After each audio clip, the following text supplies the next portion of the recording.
New York, big city of dreams. New York, big city of dreams.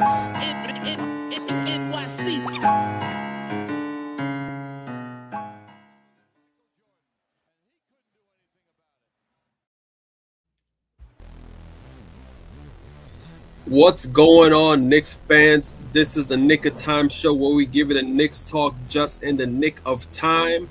As you can see, it's a two-man show tonight. The usual host, Jay Ellis, as you know, he's on vacation enjoying himself. So me and Phil is here to give you the stats and the facts for tonight's ass whooping of the Brooklyn Nets by the Knicks. So I'm gonna go through the stats right quick before we start the show. So, all right, let me pull it up right quick. Just had it for a second. All right, so the Knicks beat the Nets 134-98. Karl-Anthony Towns, major game, 28 points, 12 rebounds. OG Anunoby also contributed with 19 points, 8 rebounds, 3 assists. Jalen Brunson, 19 points, 7 assists. Mikal Bridges, 16 points, 5 assists. And we cannot forget the bench play as well. 30 points off the bench before garbage time started to factor in. Jordan Clarkson had 11 points in the second quarter, which were huge. Josh Hart had 11 points, 7 rebounds off the bench. Shamman contributed with 8 as well. And we can't forget the big man Mitchell Robinson, 8 points, 8 rebounds. And these stats are crazy tonight. Let's go through some of them right quick. So the Knicks held the Nets to 40% shooting from the field. Out-rebounded the Nets 46-38. Another 30-plus assist game for the Knicks. 31 assists, 18 fast break points, and killed them in the paint. 58 points in the paint. So now let's get started with the show. And I'm going to introduce my guy, Phil, host of Knicks Nightcap. Let the people know how you doing, man. I'm good, man. I'm chilling. I'm excited for this. Being able to step in and hold it down while our guy, Jay Ellis, is able to enjoy himself and enjoy his vacation. I love that we have a team that can step in and be there for one another like that, so that we can enjoy those seasons of life where we need to just take off and relax. I don't know, is it me or is the music still playing in the background? Music is still playing in the background. I guess Jay Ellis ain't telling me everything. Maybe I got to stop it myself. Okay, there we go. All right. I didn't know how long we usually since I don't do the Nick of Time postgame. Yeah. So am I supposed to keep rocking or what? But nah, man, I'm excited for tonight because it's one of those games where it was a little different for me because my pops came to visit, me and my wife and my sons, and they don't get a lot of time with Grandpa, so it was cool to have him out here. He's a diehard Knick fan. So being able to watch, at least the first half together before he took off was a lot of fun. Chopping it up, what I've been doing content-wise and everything with him was refreshing. But more so than just the life application of being able to enjoy the game, just watching what we did in this game. And I know we're going to break it down more, but this is the kind of game where it was a walk in the park through and through. From start to finish, it was a dog walk. But what I love about tonight was typically in a game like this in years past under the Tibbs regime, this is a game where you see one guy pretty much annihilate the other team. This would be a game where Jalen or Cat would go for 45, and it would just be they went for 45, everyone else kind of chilled, and we walked away with the victory. But this was still us sticking to the system, which is so good to watch. We didn't stray away from that. Everybody was able to eat tonight. And I love that because in a game like this where it's easy for one person to steal the show and just rock with it because it's that simple for them, we didn't go that route. We didn't revert back to, old ways, which is something that the Knicks used to do a lot, is forget what was helping them win and go back to what they did before. But we did not do that tonight, and that was exciting to watch. Yeah, definitely, man. Knicks put the metal to the pedal all night tonight. The ball movement was exquisite. The passing, the cuts to the basket, everything. The defense was on point, creating turnovers, fast break buckets. There's not really a lot to complain about in this game. Pretty much everything was pretty much great. And I like the fact that you brought up that, last year with this Knicks team is usually one guy, getting all the points, whether it's Brunson, whether it's Cat, but the fact that Mike Brown's installing a system where everybody can get involved, and we're seeing that, you know, the team is much more than just Brunson, or the team is much more than just Cat. Like, we have several guys on this team that can get buckets pretty much at any time that they want, as long as they're put in the right positions, to do so. So it's great to see, man. It's great to see. Is there anything in the game that like really stood out to you, like anybody's player, anything like that?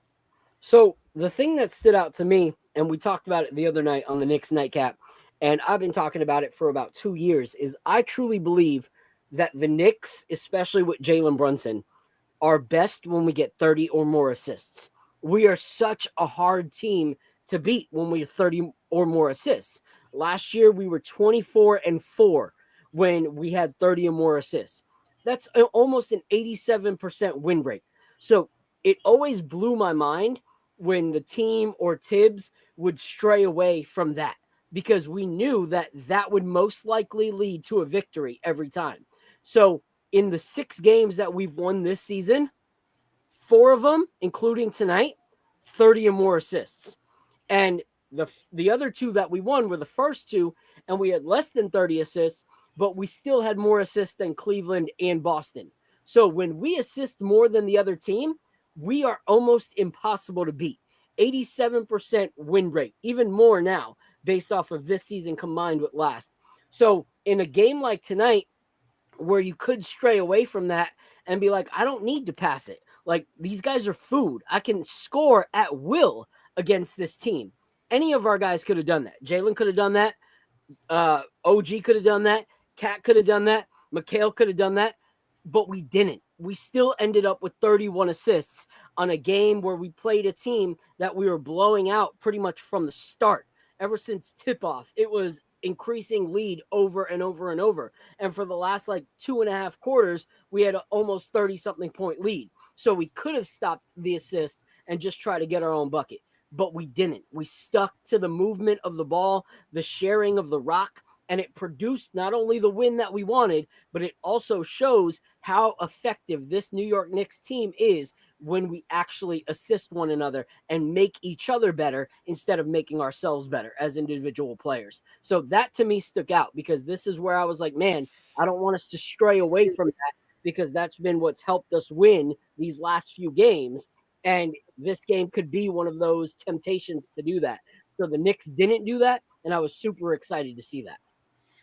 Yeah, definitely, man. I mean, that's definitely an amazing stat. The fact that the Knicks won over 80% of their games last year when they got 30 plus assists, it really does make you wonder under Thibs why they didn't do that more. Like, I think in this game alone, the Knicks had 20 assists in the first half, and I'm like, that's more assists than a whole game under Thibs. Yeah. you know, last season. So it was amazing to see, and it's not even just the fact that the ball movement is so crisp within the team right now. It's how they're moving the ball. It's not just passing from side to side and things of that nature. It's guys making back cuts towards the rim, guys just making timely cuts, and players are just finding them for easy baskets. The relocation at the 3-point line to get 3-point shots off with the passing and everything. So it's just amazing to see. And with the weapons that the Knicks have, this is the style of basketball they should be playing on a consistent basis.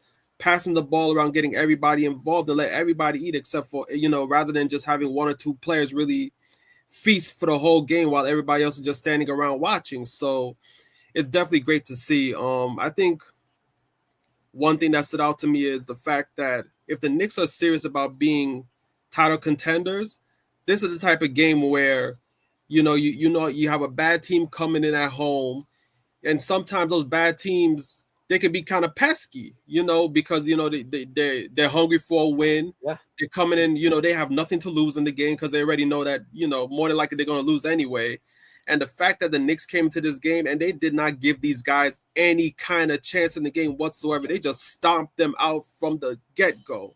And that's what I like to see, because I feel like with a championship team, these are the kind of games that are like trap games, because those are the games that are hard to come up for. You know what I mean? Like, these are the games that, you know, it's hard to get the competitive juices flowing, because you're like, you know, we should beat this team easily. And sometimes guys get complacent because of that. So the fact that they had the competitive spirit up, blew this team out like they should, I think that's a very good sign right there. Yeah, and for me to that point, like I still go back to that Clarkson interview when he had Kevin Durant on his team. And he boastfully, when he was asked about the Knicks, he was like, well, I've never lost against the Knicks since I've been here, and like he was so boastful and proud. And ever since the Durant trade, now officially marks him going 0-11 against the New York Knicks since opening his big mouth since that game, And so I love that we continue to do that. But to your point, like Brooklyn knows that they are kind of the laughing stock of New York basketball, So to them, this seems like opportunity, like let's win and show that we are, on the come up. But the Knicks didn't allow, like you said, what we've done many times in the past is to go into a game that we know we should win and we come in pridefully, lackadaisical, lack of effort, and then we lose and we look foolish. We did not do that tonight, which was exciting. But one thing this game showed me was so many times we would say, like, oh, Brunson has to do this or Cat has to do this because we don't have the right scorers around them. That's why they have to always ISO ball it. But now under a new regime where they are swishing and dishing, like in Clyde Frazier's lingo, we're seeing some of the same players that they had under that Tibbs regime shining a lot brighter because it's not so ISO focused and focused on glorifying your all-stars. It's making sure that everyone eats. And other players now are being able to rise and shine as well. Like you have games where, Clarkson's coming in, he's playing 14, 15 minutes and getting 15, 16 points. That only happens with ball movement. That only happens with an actual team that wants to play together. And when you look at this, what I love about tonight's game is it shows that it's not just ball movement for the sake of ball movement. Like when the ball would move back in the day with Tibbs, people would blame Mitchell Robinson for a bobbled pass or OG Anunoby for bobbling the pass or Mikal. But that's because that was the rarity. They didn't expect that ball to come to them in the paint. They expected Towns or Brunson to drive. They didn't expect it to be dished out at all. Now you see they're ready at all times for that pass. Mitchell Robinson is getting them in the paint and he's dunking. Mikal is getting them on the cut. How many amazing cuts did we see today? My boys, we spent all afternoon while my wife was away watching the top 10 plays for the last 5 days because they wanted to see like what's in the NBA respectfully for the players that have been for the last week. So I showed them the top 10 plays, and a lot of them were these cool assists. And all tonight they were like, Dad, that's got to be in this week's top 10, right? Look how great that dish was. That cut was not expected. And we never would say that before. So what I loved about tonight was if you look at the numbers, OG, 6 for 11. Cat, 10 for 7. Mitch, 4 for 4. Mikal, 6 for 8. Brunson, 6 for 14. Landry, 2 for 5. Hart, 5 for 7. Jordan, 5 for 8. All of these guys are not just getting the ball, but they're being efficient when they do because no one's having to force it because they're helping each other find the best shot. This is a new Knicks era, and I absolutely love it. Definitely, man. Definitely. This is definitely a great era to see because the Knicks playing like this is like a dream to me. Because watching them play 5 years on the Tibbs, that offensive system, and now seeing this is like night and day contrast. Yep. And also want to introduce the best mod in the game, Fritz. Thank you for joining us. What's going on? Hey, not much. Glad to join you guys. It was a great game. Yeah, definitely a great game. All right, so I'm going to get into the next topic, and my next topic is going to be Karl-Anthony Towns because in 28 minutes, this guy had 28 points, 12 rebounds, completely dominated the Nets. So, Fritz, since you just came onto the show, what are your thoughts about Karl-Anthony Towns' performance tonight? Really dominant performance. One thing I really did notice is that he didn't attempt his first three a long time. And I think he just had an advantage. He had a mission and he just went on his mission. Like, I think the 3 was necessary. I think we lost him. Okay. Yeah, I think we lost them. All right. Well, all right, so Fury can take over. What are your thoughts about Karl-Anthony Towns' performance tonight? Yeah, I'm excited, man. One thing that I've noticed about Cat these last three games is he looks so different than the Karl-Anthony Towns that we're used to. We had that one game last year where after the trade, he dunked and he pulled out that Knicks jersey and everyone was like, yo, he's a dog, da da da. And then all of a sudden it was like, oh, Pussycat Carl, like, oh, Kitty Cat Carl, Carl is soft, and all those like, oh, like hand movement, posts on Twitter about how soft Cat was. And the other night on the Knicks nightcap, if you guys didn't watch it, we had a guy by the name of Phil Steger, and he's a distillery owner in Minnesota, and he's a diehard Minnesota Timberwolves fan. So he came on after the game that we beat them. And I asked him, I said, as a lifelong Minnesota fan, how do you feel about what you see in Karl-Anthony Towns? And it was genius because it's someone that has been a fan of Towns, has watched him for years, and is now seeing him in New York. And he said, the problem has not been Karl-Anthony Towns.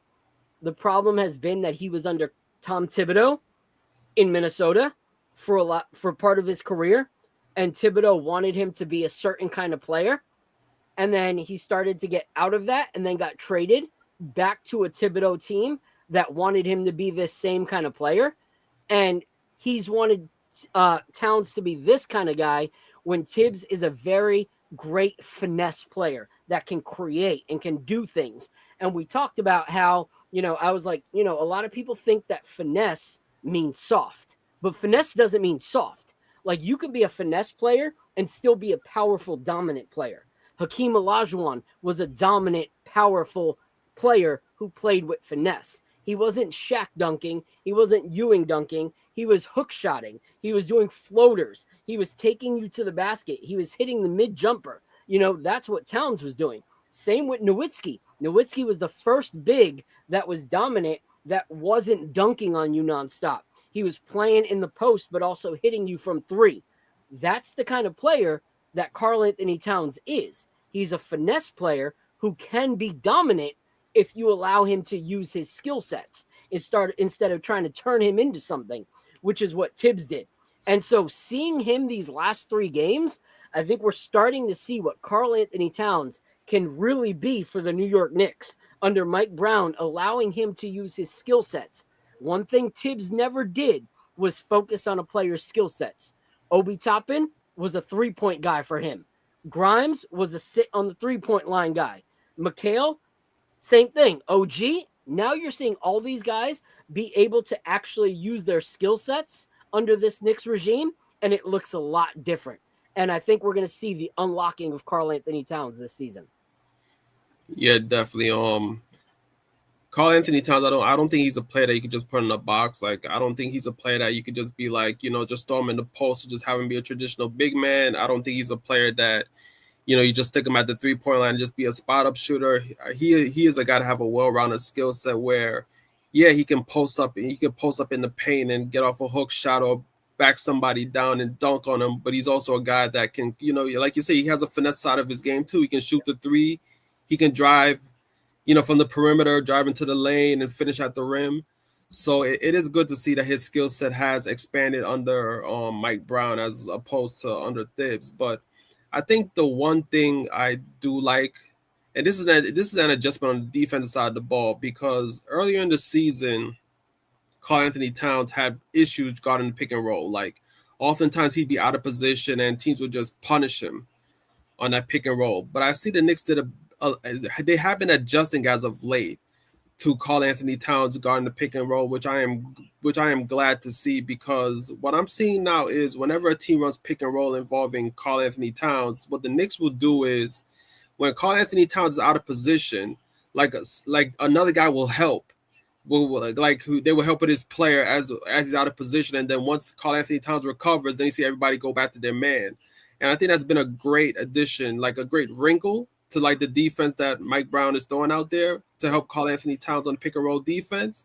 And I think that allows him to stay on the floor more because he's not making as much defensive mistakes as he's been making at the beginning of the season. So all around, very dominant game for Karl-Anthony Towns. This is a game that he should dominate because the Nets have bigs, but nobody on Karl-Anthony Towns level. And he dominated, just straight dominated. I know earlier, Fritz, that you were saying your thoughts about Karl-Anthony Towns and got cut off. So do you want to like finish up on your thoughts about his game?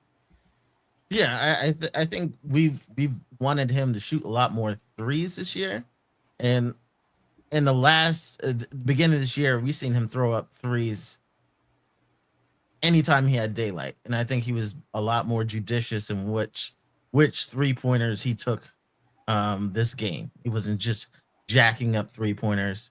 I think he took the right ones in this game, so it was nice to see that. Also, he was getting hacked a lot, and he wasn't getting the calls today, but it was nice to see. I think he played a lot better than I think. Even the score says 28, but that was a 40-point performance. Like if you saw the hacks that he got in this game, that was really a 40-point performance. Yeah, definitely. And seeing how no Knicks played even more than 30, like no Knicks played more than 30 minutes in this game. Like everybody played less than 30, which is kind of crazy. So it's the fact that Karl-Anthony Towns had 28 points in 28 minutes. Imagine if he played 31 minutes, 32 minutes. That could have easily been a 40 piece. Yeah. And that's the thing is like when you look at the game and you go, oh, he had 28 points, that might not sound impressive till you look at the fact that he only played 28 minutes. That's what's different about like this regime is that with the ball moving, like it's getting into the shooter's hands when it needs to get there.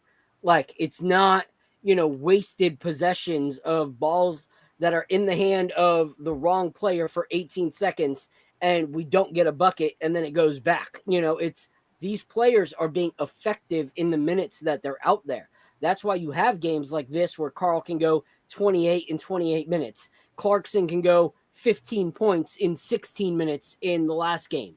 Because when they're out there, they're actually being productive in this system. And that's what I like is like the productivity that we're seeing. Definitely. So before we get to our next topic, I just want to shout out a few people in the chat. Thank you for rocking with us tonight after the Knicks just put belt to ass against the Nets tonight. Shout out Nick Yak, Nick Nation, Prezi the Boss, Lee Bonner, S. Parker. Who else am I missing? JT Riddick. Everybody who's with us tonight, thank you for being with us. We really appreciate it. Keith Watkins, Drake Chap, S. Parker, Coach CR. Is that how you say it? Coach Yeah, I think so. He's gonna have to pronounce it for us. Yeah, if I screwed up your name, bro, I apologize, but appreciate you being out here. Definitely. So another person I want to talk about tonight is actually two people, matter of fact. Jalen Brunson and Mikal Bridges, because they were the assist leaders tonight. Jalen Brunson with 7 assists, Mikal Bridges with 5 assists. I think what we've been seeing with in Mike Brown's system so far is that Bridges serves as like a secondary playmaker on the team. Like so sometimes when Brunson's not on the court, the ball's in Bridges' hands and it's up to Bridges to try to create with the ball in his hand. And I think that, that's been a great addition to his game because he's been showing some good playmaking ability when given that chance. So I'm going to pass it to Phil. So what are your thoughts on Mikal Bridges and Jalen Brunson's game tonight? Yeah, my light just went off, which is mad crazy weird. But we'll skip that for a sec. When it comes to Mikal, what I love about Bridges is he continues to evolve as a Knick, which is something that I love. We all know that he can shoot the midi. We all know that he can put up buckets, and we all know he can facilitate. But it seemed like under the regime last year, it was pick and choose which one you're going to be. He had to pick and choose if he was going to help get buckets or if he was going to help facilitate or if he was just going to be a defender. And it just seemed to be like he had to figure out what the stars were doing for him to then be able to figure out who he was going to be in that game. And what I love about this season is that he's been all of those through and through. He's been all of those things that we want Mikal to be. And to me, anyone that's still having the frustrations of 5 picks after seeing the start of this season is crazy to me. You know, like we do not win a lot of these games without the efforts of Mikal Bridges because offensively, he is contributing.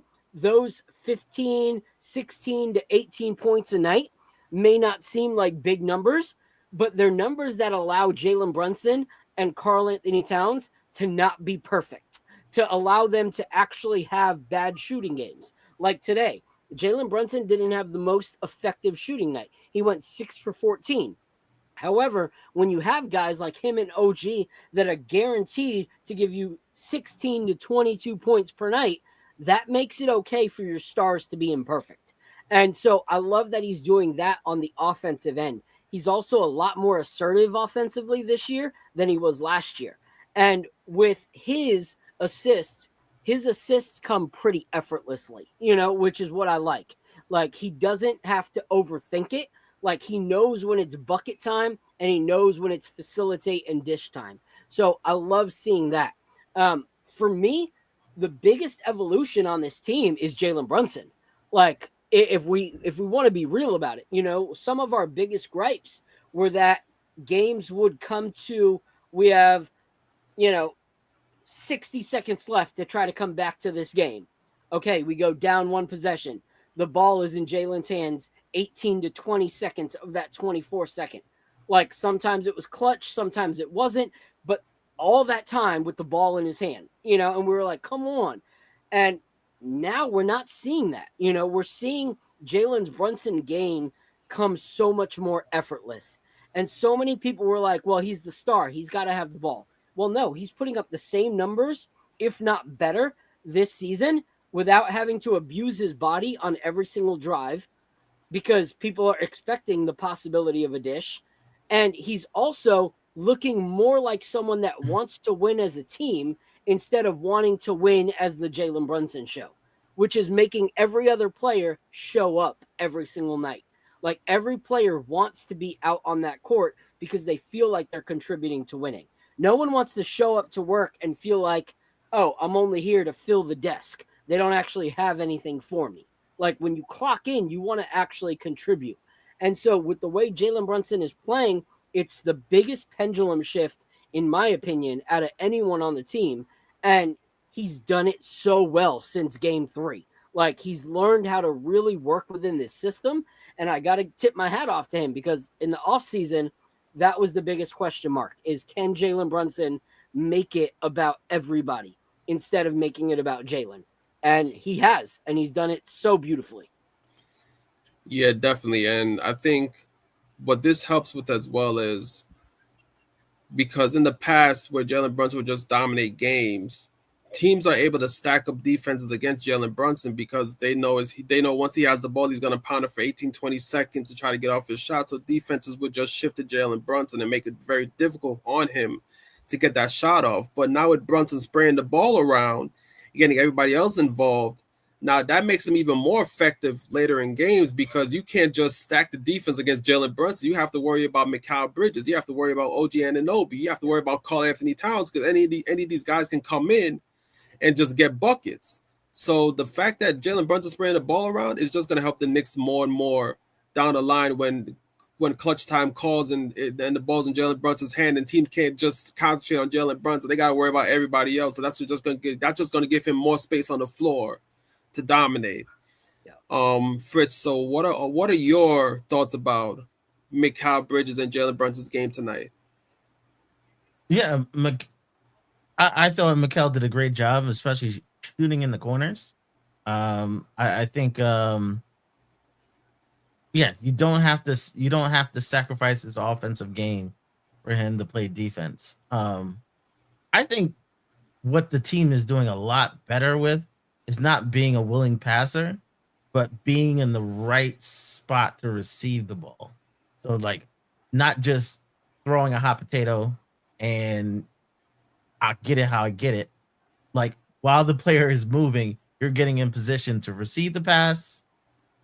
So you're not only spraying out to a shooter. That's you have 2-3 guys one be set up. You saw those hockey passes being set up because players are getting into position before the pass is being passed. Yeah, definitely, and that's an attribute of the Knicks ball movement. The fact that guys are not just standing around and they're moving without the ball, that just makes it easier for guys to find it. To find guys for easy baskets and things of that nature. So, yeah, you definitely got to give a lot of props to the offense that Mike Brown is running at the moment. Yeah, that's a great point because, like, you talk about them, being in the right places, but it's like, if the system is you're barely ever going to get the ball, why am I going to run around all game? Why am I going to run around, try to be in the right places to maybe get one pass, out of 40 minutes, if I don't think I'm ever going to get the ball. Like, you look at Mitchell Robinson, like, everyone was like, oh, Mitch bobbles passes all the time, last year. Like, he can't catch a pass. Well, he never expected a pass last season. When people would actually dish it to Mitchell Robinson, it was shocking for him. Now he's expectant of that. When you're expectant of something, you're prepared for something. Like, if you expect that something is going to be the norm, it's the norm for us to pass. It's the norm for us to look for each other. It's the norm for us to look for the cuts. That's when you start moving. Like, you look at players like Jokic. Jokic's teammates are never surprised by passes, because they always expect that Jokic might be able to make the craziest pass possible, because that's what he does. Like, they know that he can get the bucket, but he can also do a pass where he's not looking. Same with Luka. You look at some of these highlights, Luka can find Rui Hachimura at the three-point line from when he's under the basket, and he never even looked that way, but he knows that Rui's there, and he makes that. Now our team is starting to expect the pass. Now it's not shocking. So guys are moving nonstop. Why? You put in the work when you know that there's going to be reward. If there's no reward, why are you going to continue to do it? That's what it was last year. I wouldn't be moving too if I was any of those guys last year. If I'm able to maybe get 2 buckets from the 40 minutes of me running around, I'm not going to do it. Just pass it to me in the 3, and I'll sit here and I'll stand there like Tibbs wants me to. But in this new offense, Jalen's looking for people. Mikal's looking for people. OG's looking for people. Cat, Clarkson, McBride, everyone's looking for one another. Instead of looking for a 4th shot, they're looking for the best shot. That's why you have games where Josh Hart can put up 18 points, because they're looking for the best shot possible. And sometimes he was that. And so for me, the reward's there. I'm going to put in that work and try to receive that, for my team. And so I think that it's just natural now for that movement to happen with all those guys, the cutting, the finding the best places that they can go, because they know that this offense is now a team offense instead of a 2-man tag team that you might be able to come in if one of those guys doesn't have a shot. Definitely great points, Phil. And I want to shout out Lee Bonner with the $1.99 super chat. And his super chat says, I see the Knicks becoming a relaxed team. I definitely agree. The more they play under this system, the more they get used to it. And I mean, you already see it developing before our eyes. Soon it's going to be like, just like the snap of the finger, it's going to be like light work, the way they're going to play in this system. And you can just see them growing as the season goes on. So I definitely agree, Lee Bonner. Next topic, and we cannot forget this guy, because this guy only played 16 minutes tonight, 8 points, 8 rebounds, 2 steals, and 2 blocks. And yeah, you might hear those stats and you're like, there's nothing too special about those stats. But in the 16 minutes Mitchell Robinson was on the floor, the Knicks were a plus 40. By far the highest plus minus on the team, meaning that when Mitch was on the floor, he was straight dominating with whoever he was on the floor with. So I'm going to pass this to Fritz. What do you think about Mitch's performance tonight? Oh, he's what the past couple of performances weren't a fluke. So like he's absolutely been dominating. I really like the short bursts of Mitchell Robinson, like the short short minutes, because like in those few minutes, Mitch is going all out for those few minutes. He's not pacing himself. We're used to Mitch being tired during the game, and I think these short bursts are really helping him. Like, hey, you can go out there for 4 minutes. You could play like young Mitch. Like, you remember young Mitch was all over the place. I think it's kind of like a return to that, because he knows he's only going to be out there for a short burst. You don't have to worry about being extra tired 9 minutes down the line. Definitely. And before we pass it on to Phil, I just got to shout out this comment right quickly. This comment made me laugh. So basically, President Boston said that Fritz wants money making Mitch out of here for a bag of chips, pretty much. Oh, damn. No Frito Lay? He said back of. I don't even know how to pronounce it. UTZ chips, like that's not even like Lay's, not even any other brands. Chips, god damn. All right, so Phil, what are your thoughts about money making Mitch's performance tonight? It's one of those things. It's hard because, once again, I feel like we spent so much time with these guys in a Thibodeau system of them playing out of their skill sets and what they can really be, And I really feel like Mitch has had this potential his whole time. Like, we've all known he's a defensive anchor. Like, we've all known that, but he even said early last year that he felt like he had no role in the offense, and he felt like he was just running laps all game and then there just to grab rebounds. And everyone was like, well, that's your job. But why was that his job? Like, that's the frustrating thing to me. Like, why was that his only job? Now that we see him actually getting opportunities, we see that he's more confident. He's not doing that weird grab a rebound, dribble, and hesitate before taking a shot kind of thing. He's just being dominant, grabbing rebounds and dunking it right back up. And I have to go, that's not a player issue. That was a system issue. That was him being seen as a defensive-only center under Tom Thibodeau, because Tibbs has always cared about defensive centers. That's always been a huge thing of his. And I feel like it limited what Mitch could be. Like nights like tonight, 4 for 4 in 16 minutes, like that is something we could have been seeing his whole career. Under Tibbs, if Tibbs actually played a player to their skill sets instead of taking their skill sets and saying, this is who I want you to be. So I love seeing the evolution of Mitch. Unfortunately, where he's at in his contract now puts us in a very hard position, like with his injury history and stuff like that. We have to go, okay, this is what we're seeing, but is it enough of a building block to re-sign him? Is it enough of a building block to bring him in for longevity? If he was never injured, of course, with this kind of skill set, you bring him on.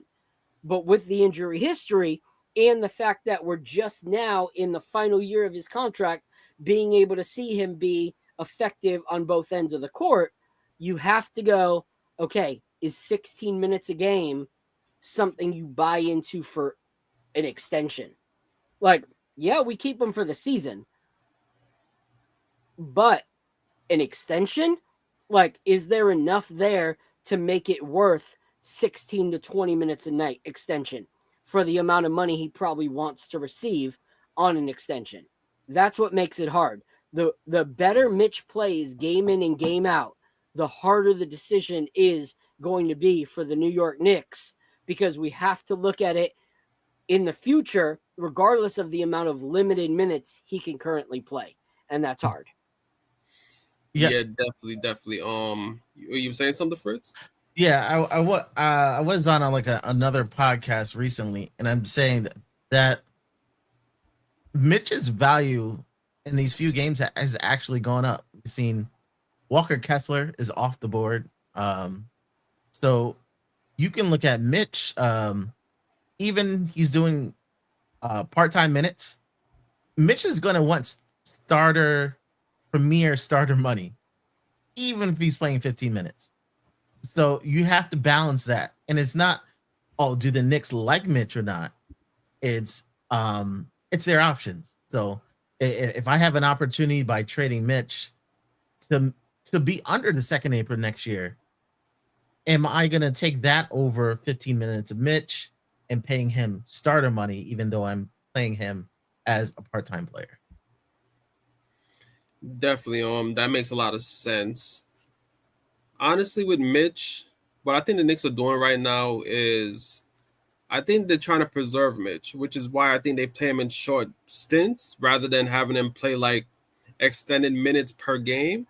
Because I think they just want him to stay healthy to the playoffs. And I think when the playoffs come, that's when they unleash him for extended minutes. So I think although it's going to be pretty difficult to justify extending his contract now based on the short minutes that he's playing, I do think that once the playoffs start, as long as he's healthy, I think the Knicks are going to really extend his minutes in the playoffs. And then that's when we're going to see the true value of Mitch. Like, what can he really do in extended minutes of play? So I think it's just one of those things where it's like you just wait till the season's over to evaluate him and then see, like, what can you do? Like, what are his options out there? Maybe they make him test the market and see, what his value is and if the Knicks are willing to match it or, whatever the case may be. But yeah, Mitch is definitely showing with the short minutes he's getting how much he can dominate a game. And I mean, and then we go back to last season. I don't think the Knicks beat the Pistons or the Celtics without Mitch in that lineup. Yeah. Like, he was one of the X factors in both of those series. So yeah, he's just one of those guys where it's like you look at the stat sheet and the stats don't really jump out at you like that. But if you watch the actual game and see how much he dominates on the defensive side of the ball, and then on top of that on the offensive boards, that just shows you how much value he can bring to a team. Yeah. And when you watch any game with Mitch, he alters so much of the other team's offense. Like, alters so many players' shots. Even great players, have to question, do I really want to do this? And a lot of them don't, because they know the possibility of what it's going to, look like for them if they go up against Mitch. My thing is that I want to talk to you guys about and hear your thoughts is we have seen in the past players who expect extensions and don't get those extensions. And you can tell in their play the frustration that they have with that organization for not extending them. So my whole thing is, if we're waiting to really unleash Mitch in playoff time and we have not given him that extension because we're looking to, see what happens in testing free agency at first, how does Mitch play? Because I love Mitch, but anyone who doesn't think Mitch is an emotional individual has not been on social media over these last few years. Like, Mitch is one of those guys that wears his emotions, his frustrations, his bitterness, his anger on his sleeve for everyone on social media to see it. So if we don't extend him by playoff time, does that extend how he plays for the Knicks in the offseason, like in the postseason? Like, do we see Mitch give 110% to a team that didn't give him the extension that he wanted? Like, or do we see him rather not give 110% as okay, you don't value me, why should I give my all? Because he's said to some fans that are like, yo, you're gone. He's like, I don't really care. If you don't value me, then screw it. So if that's his mindset, do we see any pushback if we don't get him that extension by that time? My thoughts about it is, yeah, Mitch may be emotional sometimes with his responses on social media and things of that nature, but at the end of the day, if he doesn't play up to standard, he's only hurting himself in the market, I believe, because teams are going to look at that and be like, okay, well, since you're not, since you don't have your way, whatever the case may be, you just dip in your play. Like, teams can use that against him in negotiations and be like, we're not going to pay you, that starter quality money that you're looking for, because we see that you can easily be disgruntled just because you don't get an extension or whatever the case may be. So I think if Mitch is thinking the the way he should be thinking as a basketball player and as a businessman, he should be showing his 110% regardless of whether the Knicks give an extension or not, because even if he doesn't re-sign with the Knicks, that's just gonna make him look, good in any other team's eyes willing to give him that contract. So if he's out here, requesting 25, 30 mil, whatever it is that he's, whatever that is that he's gonna request, when free agency comes, as long as he pays 110%, there's going to be a team that's going to be willing to pay him that. But if he just goes out there and be like, you know what, I'm not going to play 110% because the Knicks ain't going to, the Knicks are not, re-signing me or signing me to an extension, whatever the case may be, that's just going to hurt him in the market. So if Mitch is smart, Mitch should be playing 110% regardless. Yeah. Yeah. I don't think Mitch's play is going to, his effort at least is not going to waver. I do think leverage changes as Mitchell Robinson has the group of good games. So the leverage shifts to Mitchell Robinson, like we saw in Dallas with Jalen Brunson. Jalen Brunson, he asked for it. They talked about how many times he asked for an extension, and then it got around to like December, January, and his play increased. And then Jalen Brunson was like, "Nah, I'll wait till the summer."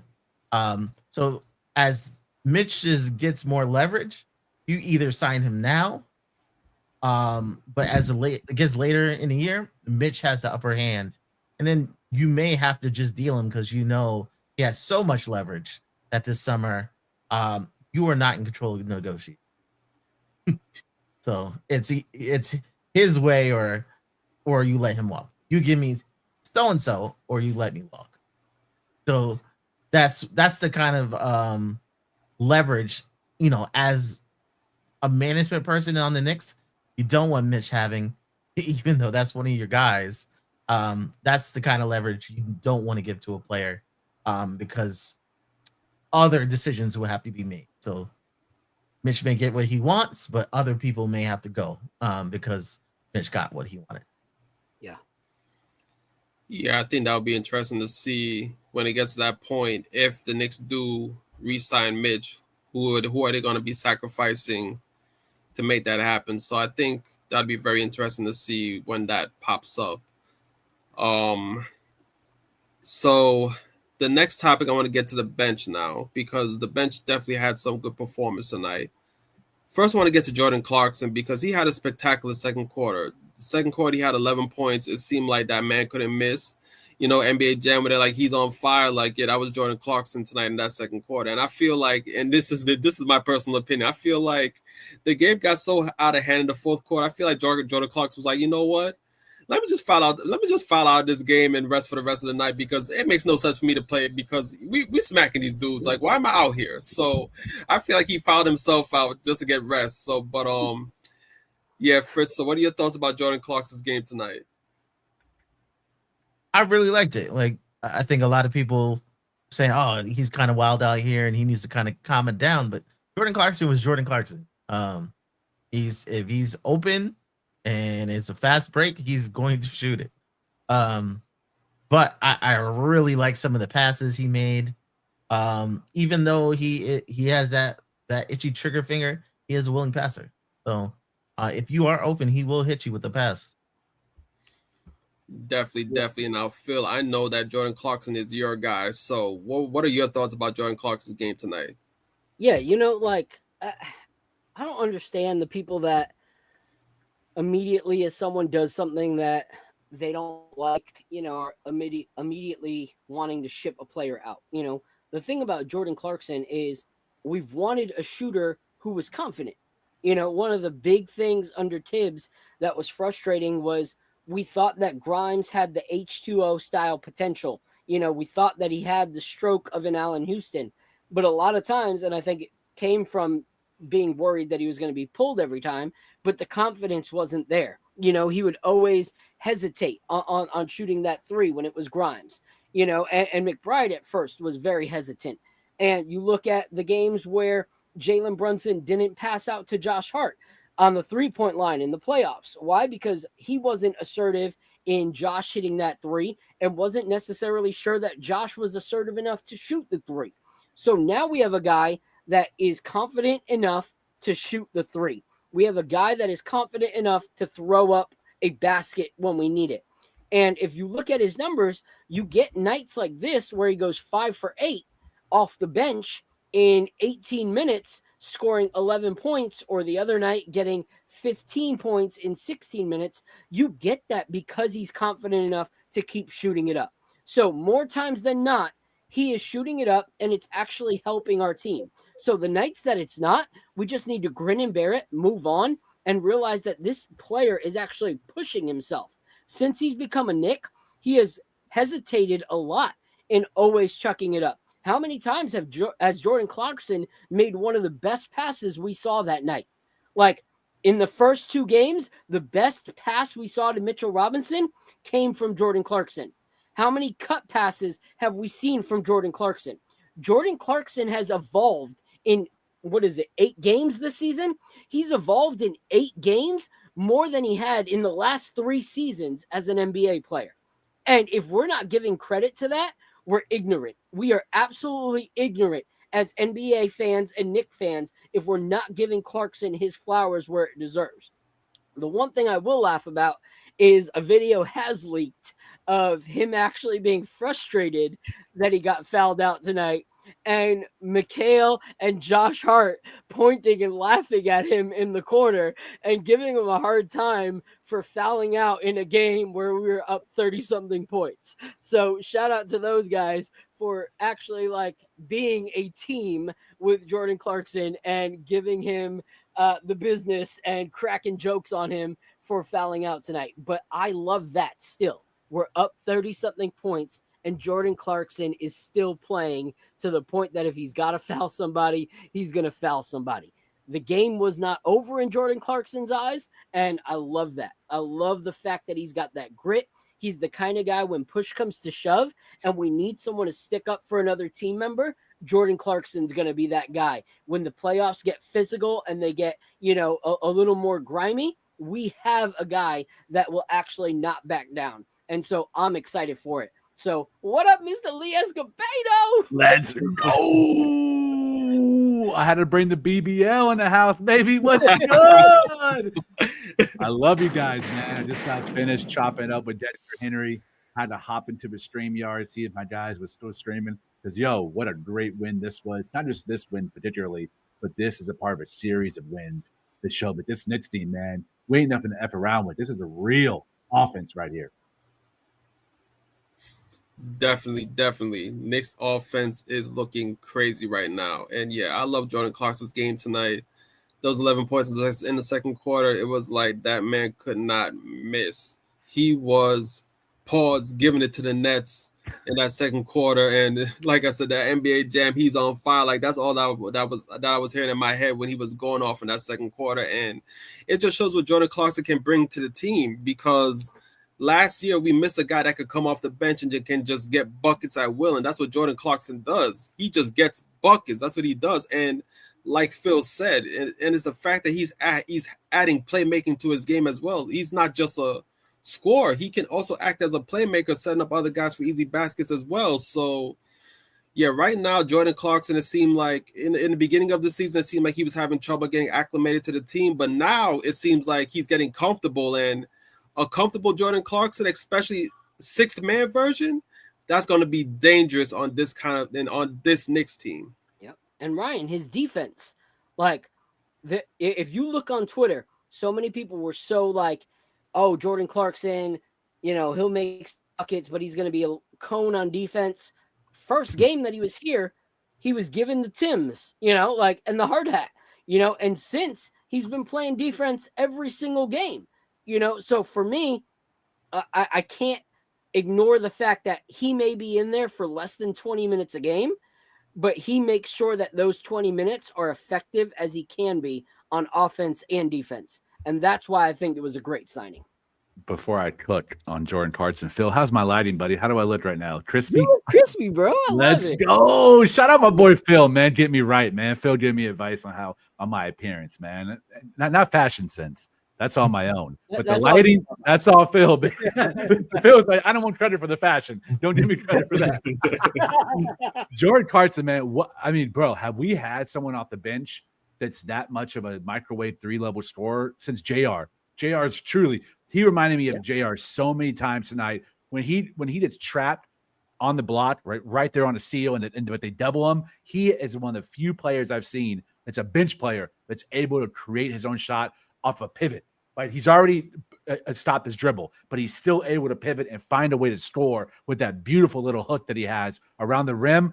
Man, that is going to go so far in the playoffs. That's a playoff shot. That's a playoff player. And that's the type of guy who will translate in the postseason where there's going to be a series or a game where he is going to win it for us based on his offensive production off the bench. To have our starting five and have Hart and Clarkson off the bench, yo, man, like, I'm telling you, listen, I jump out the window and said championship in the summer. I'm feeling it. Usually I feel less and less as the season goes on. I'm starting to feel more and more in these first 9-10 games because I'm looking at guys that are really starting to find their groove and find their role. Like, you don't have to score 30. Give me a super efficient 10 or a super lightning hot 14 off the bench at all three levels. Yo, man, Jordan Clarkson, you're a dog. Love the defense. Phil, great point, bro. The defense has been phenomenal, navigating screens, but also chasing off ball, even a little bit of rim protection when he's the last man standing, going up vertical, keeping guys from scoring at the rim. What more can you ask for? He's not a cone. He's not an elite defender, but all we care about as Knicks fans, it's effort, and he's given it to us, man. Shout out Jordan Clarkson. Yeah.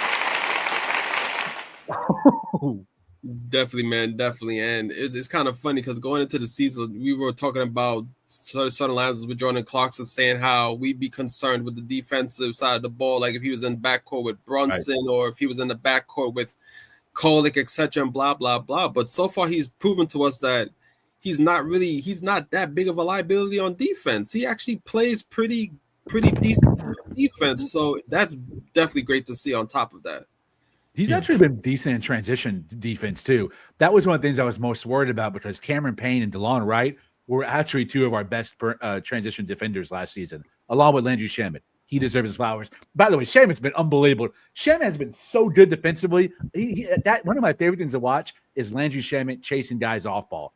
Phenomenal. But Jordan Clarkson defense on transition, again, having him in that 9-man rotation, 9.5-man rotation is so crucial because you need him to be at least providing effort and nominal average level defense in transition to help us not let leads evaporate as we've seen in past Knicks seasons under Tom Thibodeau, but also be able to sustain leads as well because we're not letting those easy leak outs kill us in transition. And Clarkson's brought the heat on both the offense and defensive side. Yeah, and real quick, you mentioned Shamet. I want to give a huge shout out to Shamet. As someone who's a professional photographer, Landry Shamet just landed a contract where he is now an official like Sony photographer, and he's got like this partnership with Sony. And so I love seeing because I've been watching his photography from a distance, and it's been like a hobby of his. But the fact that they just did like a full commercial endorsing Landry Shamet, I just love seeing like someone who puts excellence to everything that he puts his hands onto. And so that's what I love about Landry Shamet is he doesn't have to be loud and boisterous, with his persona, but he is dedicated to his craft, whether it's on or off the court. If he puts his hands to something, he's going to do it 100%. Just the way that he does with his defense and his three-point shooting, he's doing with his photography. So I love seeing Knicks players succeed outside of just on the court. So shout out to Shamet. Ryan, doesn't Shamet kind of remind you of like, and I don't mean any disrespect by this, but like a dollar store Dante DiVincenzo? Like he's able to hit those catch and shoot threes, but on the defensive side, he causes so much disruption in the passing lanes. Tip outs. He might not be the one credited with the steal, but he was the one that was using the baseline as a secondary defender. He was the one that was putting pressure on the ball that led to a turnover. He's the one that knew when to hold his man and been called for the double. I love everything Shamet brings off the bench. It really, Devo is Devo, and I'm not going to compare the two, but Shamet gives us at least 50 to 60% of what Devo gave us. No, I definitely agree. Because Devo, when he was with the Knicks, he would do the same things. Like he was defensively solid. The 3-point shot, whether it was a standstill three or relocation on the three, DiVincenzo was knocking those down. So yeah, I would agree that Shamit is like a dollar store version of DiVincenzo, which is great to have because you already know, it kind of hurt us see DiVincenzo go, to another team. Sure. So, the fact that we have somebody here that can at least mirror his game in a bit, I think is a big plus. Yeah. Great point. Yes, so I also want to big up Josh Hart, OG Anunoby. I know I didn't get to them tonight, but to me, I feel like their performances is what we expect from them. And that's why I didn't really cover them tonight. But I do want to cover one thing, because although there was a lot of good tonight, there was a little bit of bad, just a tiny bit of bad in this game that I want to talk about, because Mike Brown, I think it was a few games ago, they asked him about his rotation. And he basically said his rotation was 9.5 right now, basically saying that he has a solid 9 players, and that half is pretty much, up to anybody who want to step up and pretty much grab that 10th spot or whatever the case may be. Something along those lines he mentioned. And now Yabusele, as you know, we brought him to the team to be one of the main rotation guys off the bench. But it seems like Yabusele is that half that Mike Brown is talking about, because although he played 10 minutes tonight, a lot of that minutes came in garbage time when the Knicks already had the game won, and he was brought into the court because, as you know, like this game was so bad that the Knicks didn't play their B team. Knicks played their damn C team. Everybody in the top 9 was on the bench. So it was everybody from 10 on that was on the court for the rest of the minutes of the game. But before that moment, Yabusele only played, I think, 2 minutes and 20 seconds in the game. And it's kind of concerning to see that a guy who was brought in as a main rotation piece is now turning into a fringe rotation piece, being used for maybe only a couple minutes per game or when needed. So since Lee came on late, let me ask Lee first. What are your thoughts about Yabusele? Do you think he has a chance to make this rotation, or do you think he's going to be out pretty soon? It's so funny you brought that up. That's why one of the things I talked to Dexter about tonight was, can Yabusele get himself in the game shape? Because that BBL is BBLing, man. He's slow on rotations. He's slow on closeouts. He's actually getting hunted a little bit. Our defense is so strong as a shell that you can't really hunt any individual defender anymore. But to me, he's the weak link in any 5-man rotation that he's involved in on the defensive side.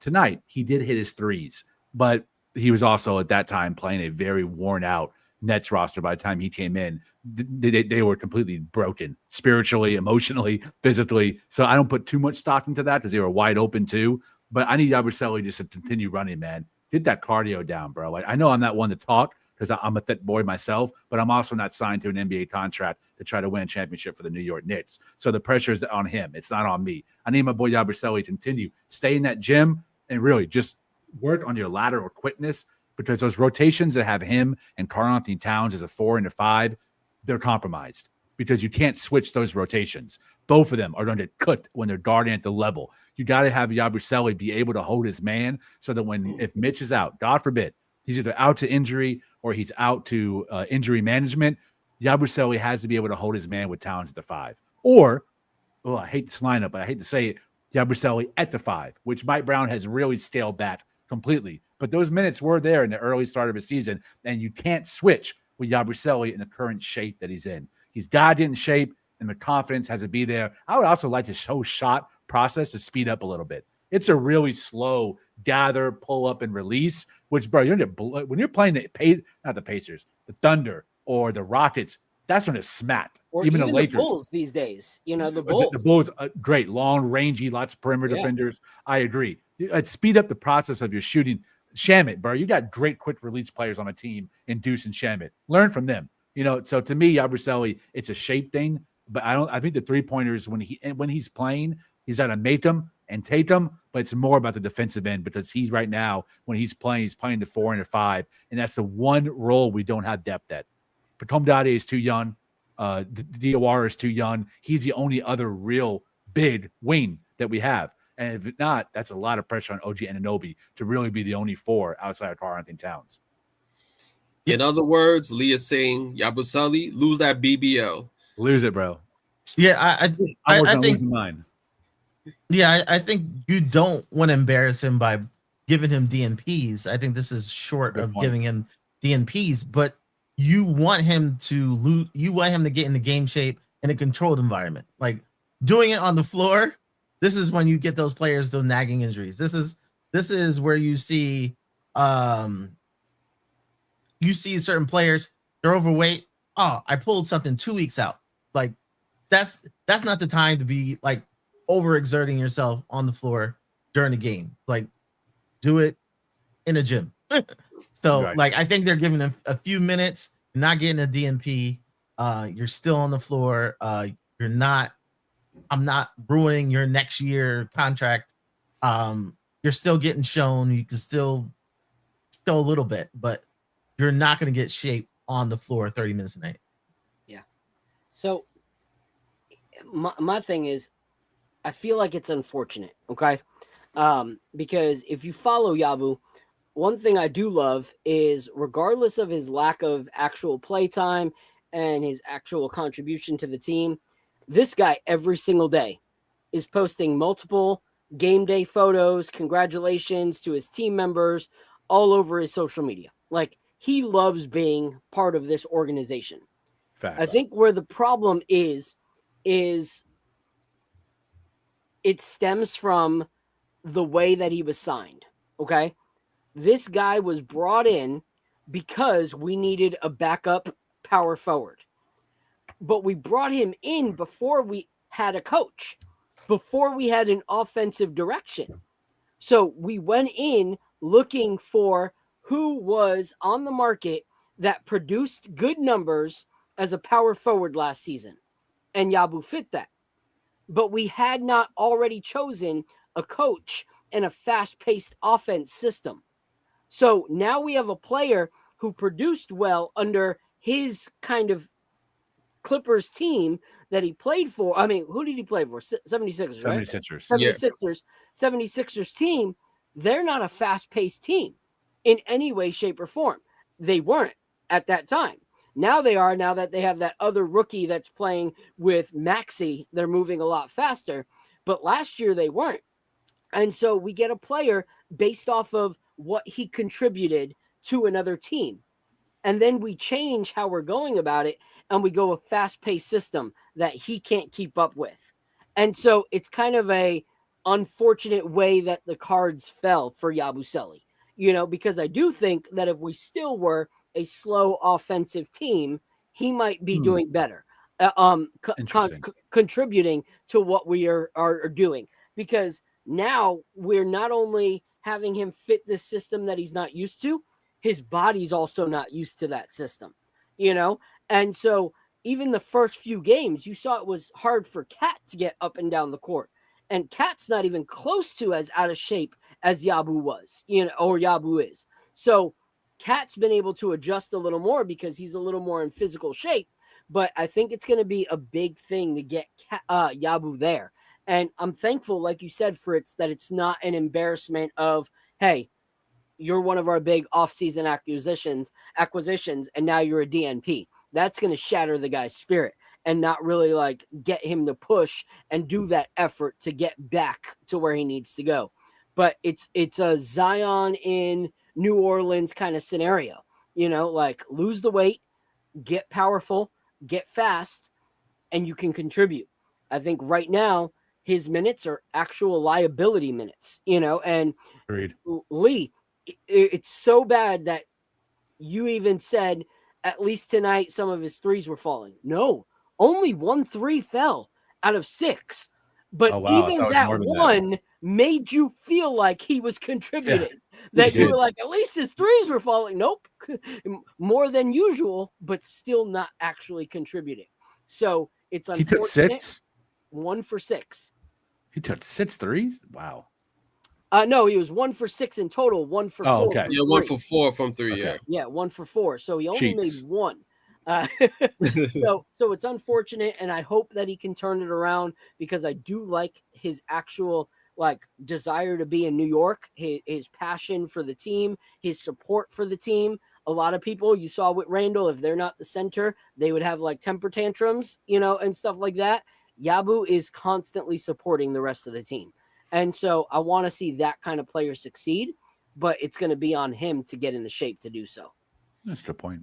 Yeah, I actually want to bring up something that I feel so that was interesting because he mentioned that maybe in a slower system he'd be more effective, and it's making me think of it because in Mike Brown's system, Mike Brown wants the Knicks to play faster, and at the moment he really is not in shape to play a fast-paced type of game. And and I mean to be honest about it, he's actually built for a slower pace kind of game, like a half court kind of pace, because not as much movement would be required of him. You know, the Knicks would be if it was more of a half court game, the Knicks would be playing half court sets where defense would be set, and there's not much required of him, you know, from a movement standpoint on the defense side of the ball. But the fact that Mike Brown wants the Knicks to play a bit faster. I'm not sure if I recall, but last year the Sixers, I don't recall the Sixers being a fast-paced team last season either. I recall the Sixers being more half-court as well. So I think the fact that he's trying to adjust to a new system and then him not being in shape is just making it bad for him altogether. And also another point as well, because also wanted to state that with him coming into camp knowing that the system that Mike Brown wanted to run with the team, it is the player's responsibility to be in shape to play in that system. So it's like if you're coming into camp out of shape knowing that this coach wants you to run, this is not a half-court system. The coach actually wants you to run up and down the court. He wants to play a fast-paced game. Why are you not coming into camp in better shape to play that kind of system? Like Phil said, Cat may not have been in tip-top shape, but he at least came in decent enough shape to where he can adjust mid-season to play Mike Brown's offense. So the fact that Yabusele knew coming into the season that this is the type of system that Mike Brown wanted to run, he should have definitely did a much better job getting himself in shape and losing that weight before the season started so that he can kind of acclimate himself as the season goes on, rather than him being a liability on the court every time he steps on it. And now he might not even get that much playing time for the rest of the year unless he can get himself into shape and prove to the coaches in practice that he's adjusted and can actually play those minutes. But we don't. That's the thing, is we don't know when the offensive system was presented to the team, like with him getting signed, because Mike Brown got signed in July, right? And then training camp was in September. Like, I don't know how much actual communications the players had with the coaching staff before training camp, which I think is why when the preseason games started happening, things looked so clunky, things looked really off, because it seemed like all those players for the first time were like, what is this system that we're doing? What is it that we're really trying to create? Even 4 or 5 games into this season, Karl-Anthony Towns didn't look like he was going to be able to adjust. We were like, can Karl actually do this? Like, Jalen was the big question mark, but he adjusted quickly. Karl was even in interviews saying that he didn't know how his, position really was in this offense. So a star like Karl-Anthony Towns took at least 6 games, 5 games, 6 games to be able to start adjusting to this system. And that's an all-star, all-NBA caliber player. And then you look at Yabu, who's always been a role player. It's going to take him a lot longer than a guy of Karl-Anthony Towns' caliber to be able to adjust and produce. So I think we have to look at it from that lens of there wasn't, much time before preseason, and those guys are still learning. Cat's a lot more of an excellent player than Yabu is, and it took him time. So shout out to Jay Ellis in the building in the chat.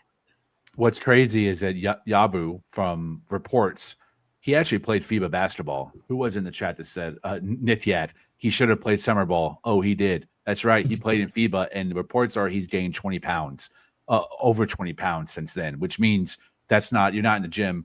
You're not maintaining your cardio regimen. You're not getting in the game shape, preparing for the season. So to me, the preseason, when Mike Brown's have the two guys who are having the toughest job acclimating to the offense, because when they're on the court, they're playing multiple positions in theory with Karl-Anthony Towns and Yabusele. Towns has adjusted. Part of that, you're in game shape. You're able to adapt to the demands of the game is giving you. Yabu's not. Yabu just needs to lose the weight, man, because his role, especially now that he's no longer playing the 5, he's really just playing the 4. Just be someone who can spread the defense, hit your catch and shoot threes, crash the glass, and leak out for transition points. That's going to cause you to lose about 25, 30 pounds. Now, you luckily, until the playoffs start, you had about 6 months to get in the game shape. Really, we can keep using you incrementally until you get in the shape. But the playoffs, we are really going to need him because OG Anunoby, as I said, is our only real true 4 outside of Karl-Anthony Towns. So that's going to be very minimal depth where we're forced to play smaller and we're forced to play leaner if Yabusele is not part of that rotation by then. So please, brother, let's get in shape together, man. Come on. Hold each other accountable. Definitely. I do think the Knicks can get away with it now because the way Mike Brown plays his rotation, he basically starts the game with Karl-Anthony Towns and Mitchell Robinson, and then as the game goes on, he switches them out and have both of them play the 5 and just, play smaller throughout with OG at the 4, whatever the case may be. So I think the Knicks can get away with it in the regular season. But, yeah, when playoffs come and the Knicks play bigger teams, then, yeah, Yabusele has to be ready because he's going to be that guy that can actually guard bigger 4s because as you can see, although OG is a great defender, when he's playing guys bigger than him, he's not as effective defensively. So the Knicks are going to definitely need Yabusele to be in shape by playoff time to guard those teams where they have big 4s. Yep. Yeah. And I see some people in the chat that are like, no, trade him. What trade value is he going to have right now?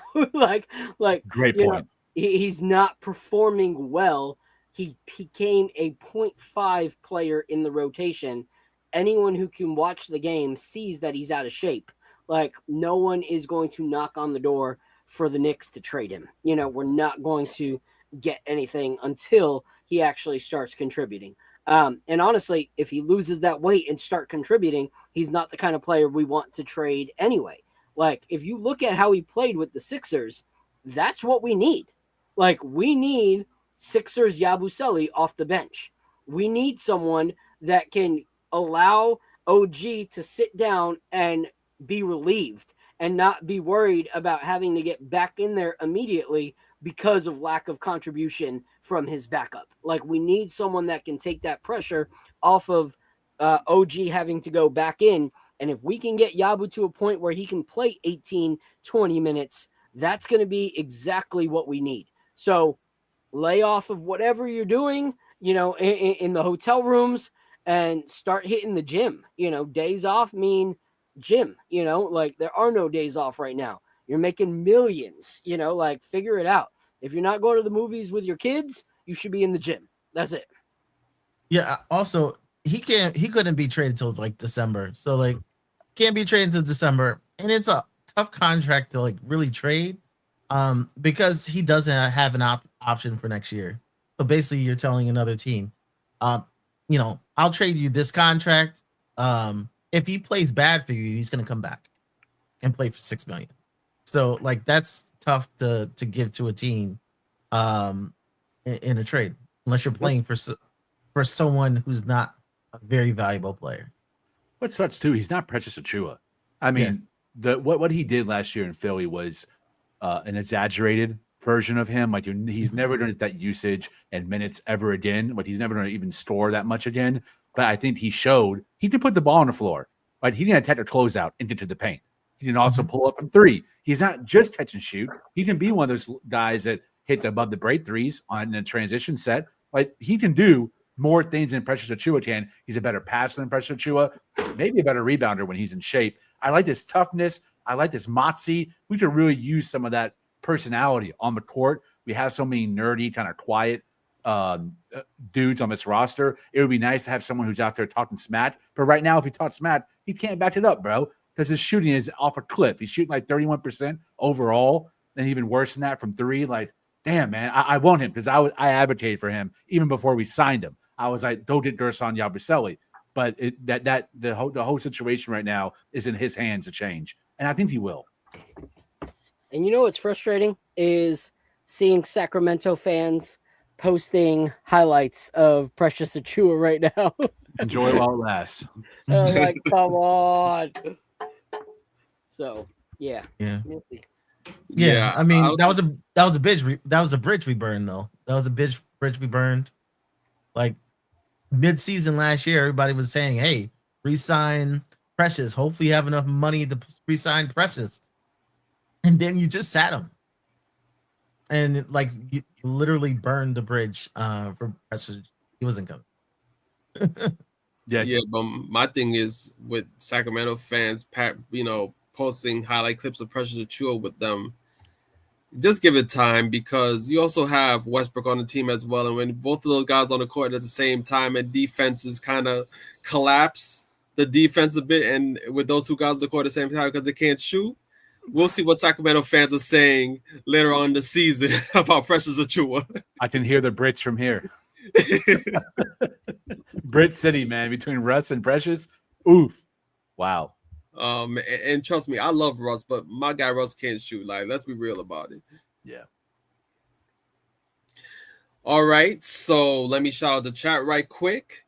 Let's shout out, first of all, Jay Ellis. Thank you for joining us, the main guy on the Nick of Time show, enjoying himself. Happy birthday, bro. Exactly, birthday vacation. Let's go, Jay Ellis. Also want to shout out Prezi the Boss, Stanley Nowak. Haven't seen him here in a while. JB Deal. Who else am I missing? Nick Nation. Who else? Nick Yak. Gideon. Amanqua. I'm sorry if I pronounce your name. If I mispronounce your name, I'm sorry about that. And everybody else rocking with us, thank you for being with us and rocking with us tonight. And now we've reached the end of the show, and we're about to get into the bro picks. Basically, the bro picks are plays or things that happen that just make you be like, what the hell is this person doing, or what the hell is going on? So let's get into the bro picks really quick. Does anybody have any bro picks tonight? I'll start it. I know you probably had this on the list, but Brandon Ingram. Yeah. Yeah. What are you doing? Like, I'm like, man. Like, wow. He must have been out of it. The water bottle, slamming the water bottle. And then, like, not checking on the guy, not even looking his way, just like sat there. As like 5 people cleaned up his mess. Which is weird. Like, yeah, that was just that was not a good look. That's a great pick. Definitely not on Brandon Ingram for that definitely deserves a broad pick because that was crazy. I was like, he just got mad, bounced the water ball off the floor. It hit somebody in the head. He doesn't check on dude or nothing. Everybody's there just clean up his mess. He's just there with a stank look in his face. Like, come on, Brandon Ingram, do better. So, like, what are you doing, my guy? Jay Ellis in the chat says Jay Diddy, who got shook out of his shoes by DeAndre Hunter in the Chicago Bulls and Cleveland Cavalier game. That was a But not only that, I felt like he injured. I don't know if he was feigning an injury or if it was a real. Either way, it's embarrassing as hell. Jay Ellis was like on Twitter, he was having an all-star season. Now he's got to retire. That was a nasty shake, man. Jay Diddy, man. What a mess. Yeah, that crossover was crazy. And it's like, it is the way he set him up, too. It's like he crossed him from right to left, and then he gave him like one little hezzy dribble left, and then just crossover back right. And this dude just getting flew the other way, like as if he were trying to save a goal as a goalkeeper, and pretty much rolled his ankle. Was on the floor holding his air like, yo, that was a literal ankle break. It was crazy. Phil, you have any pro picks? Man, you know, I was watching some highlights the other day, actually today with my boys. And you know, there's sometimes where for the sake of your career, just move out of the way. You know, watching the reruns of the Pistons Nets game, where Jalen Duren just like straight up walked onto boy and like dunked straight on him. Like, it was just so nasty because it was like you and 4 other net players would not have stopped that dunk. Like, that's one of those things where you go, I don't have a name for myself, and this is not how I want to get the name for myself. That's where you walk away as a player and you let the 2 points go and you keep going. You're a household name for the first time because you were straight up food to Duren. So that's my bro pick. That's a great one. Yeah, definitely. It kind of reminds me of Brandon Knight because it's like because when he came into the NBA, it's like the only thing people remember him for is when he got crossed up by Kyrie, number one, and then number two when he got dunked on by DeAndre Jordan. Like that's the only two things people remember him for. Literally, that's some of Manassas dunks in NBA history that DeAndre Jordan won on Brandon. That dunk was iconic. Crazy. Hey, the season's been amazing. I was watching Milwaukee versus Houston today. Wow, Giannis and KD going bucket for bucket. Unbelievable. Some of these games have been outrageous. Luka Doncic tearing up in LA. Miami is playing really good basketball. I can't wait for the Knicks to play Miami back-to-back later this month, man. I need that revenge back. One of my highlight players was Aaron Gordon. What he did to Buddy Hield the other night. Bruh. And then bunking on the other guy. Like, it was, people are playing. Man, it's been a great season. They're playing. Yep. Definitely all facts. Now I'm gonna get to my broad picks. So I only got 2 other broad picks because you guys said like a couple of my other broad picks as well. So one of my broad picks again, Jalen Brown, because it seems like my guy needs to go to Turkey with LeBron James to get that hairline fixed up. Because my man got another victim the other night against the Washington Wizards, Keyshawn George, when he was guarding him, and again. The top of my guy's head hit this guy's shoulder, and he just saw the black mark on his shoulder. And during the game, he showed his teammates like, "Yo, look what this dude did to me!" Like he's like during the game, he's like showing his teammates, "What's up?" So come on, Jalen Brown, stop with the hair sauce, the hair follicles, whatever you want to call it. Go to Turkey, fix that hairline, B. Fix it so you don't need it no more, because it's not a good look. You got your third victim. First was OG Anunoby, second was Ron Holland. And now it's Keyshawn George. Come on. We got to stop it right now, Jalen Brown. It's getting out of hand. For real. It's like, forget jersey swaps. It's here. Swap some of the grease in the hair. Crazy. That's how he shows he appreciates people now on. Great game. Oh, man. Phil killing me tonight. And then my last broad pick goes to Klay Thompson. I don't know if y'all know. My guy has been having a terrible season so far. I'm guessing, Megs, you know what? It has my guy's on retirement mode right now because my guy's thinking about family right now because the way Meg got him, I don't know what's going on with Klay Thompson, but in a game against the Pelicans, he was at the corner open for 3. Cooper Flag found him, passed it to him in the corner for 3. My guy went up and shot the shot, and it went backwards. I've never seen that before in my life, bro. I was watching it live. I was like, am I stoned? I was, but it didn't matter. He still shot it backwards. Total cheats, man. And this is coming from one of the greatest shooters of all time. Top 5 shooting the basketball, and it went backwards. Like, you can't make this up, yo. Unbelievable.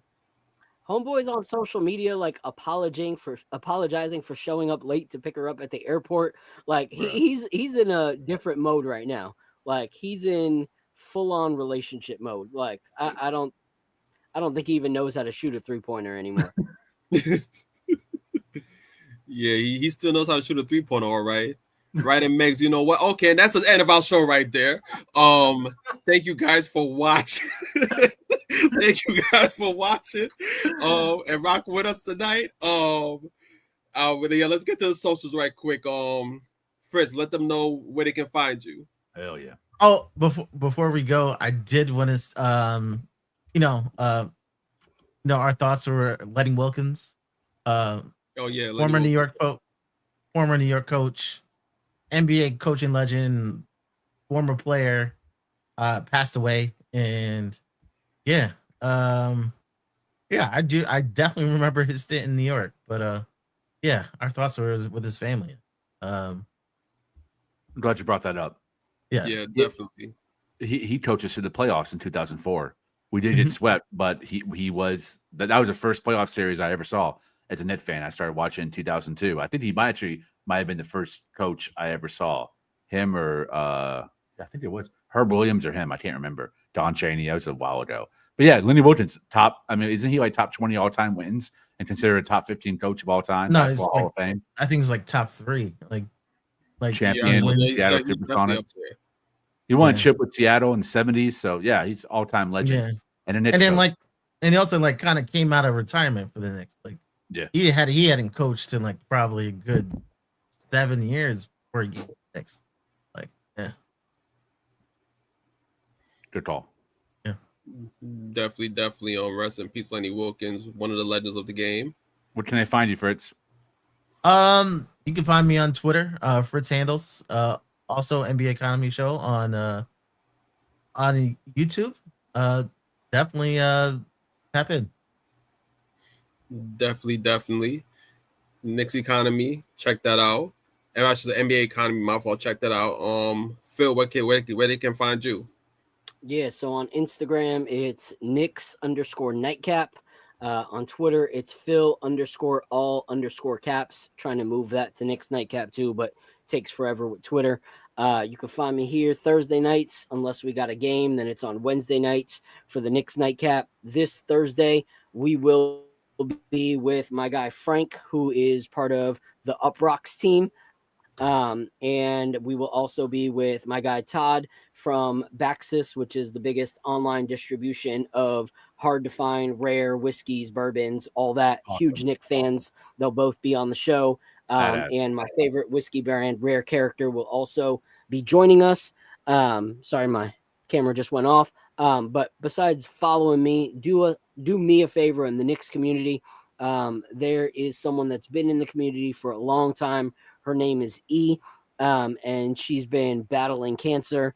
There was some crazy, unfortunate news that her and her husband were given recently, but he posted some signs of positivity of another kind of trial that they will be able to.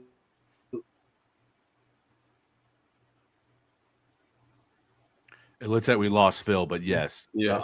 Follow up that thought. I've brought this up on the show before and happy to do it again. Make sure you keep E in your thoughts as well as her husband and their family, extended family. Pray for her recovery, battling cancer. And it's in God's hands, and let's just lift her up as in its family. That's a great shout out from Phil. Yeah, definitely. And make sure you check out Phil on Knicks Nightcap every Thursday night. Lee, where can they find you? Don't worry about me. If you want to find me, you can, and bring the smoke. Happy to debate all the time. But today we're celebrating Jay Ellis' birthday, which is on the 11th of November, 11/11. Jay Ellis, outside of my family, blood family, is one of my top 3 favorite people in the history of my life. I love him unconditionally. He has done so much for my career, so much for me personally. He gave me a home to have my voice, even when people were like, why the hell did you bring that guy on the show? He stuck by me and supported me, and I will love him internally, unconditionally for the rest of my years. I just want to give a major shout out to Jay Ellis. Please tell a friend to tell a friend. Follow it at the Time Show on YouTube. Follow him on Twitter. Please help us grow this channel. We can only do it by you guys spreading the word as we spread it as well together as one team. So please share the channel and help a great, smart, incredible human being and Black entrepreneur.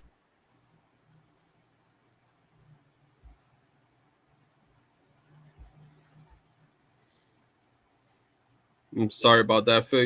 Lee, you can finish. I was adjusting, and I think the last part of what you said, yeah.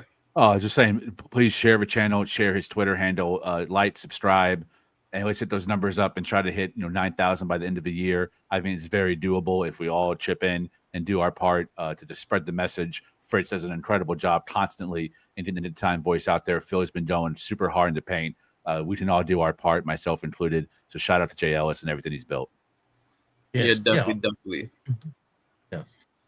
Yeah, big up Jay Ellis' birthday, 11/11. Definitely celebrating him because, it's because of him why the Nick of Time show is here. He's the one who had the idea, started it up, and, me and a few other people, we just joined in to make the dream come true. So, definitely big up Jay Ellis. Hope he's enjoying himself right now on vacation. You can also find me on Twitter at RyanGKOT. You can also find me on Instagram at SirG is chillin. That's SIRG is CHILLIN. And that is our show. We actually ran a successful show without JL is here. We are Great all job, growing. Great job, Thank Ryan. you. Excellent. Thank you. And that is our show. Thank you for rocking it with us tonight. Next Knicks game is Tuesday against the Grizzlies. Hell yeah. We will be here with y'all as well. And if I recall correctly, I think Lee will be hosting that show. So that should definitely be very interesting coming up. You know it, bro. Bring the heat, no doubt. Definitely. And that is our show. And as always, let me see if I can get this right. Shout out to Worldwide West. Everywhere we go, we leave a worldwide mess. It's a mess out here in these Knicks YouTube streets, and that is our show. We are out. Peace. New York, big city of dreams. New York, big city of dreams.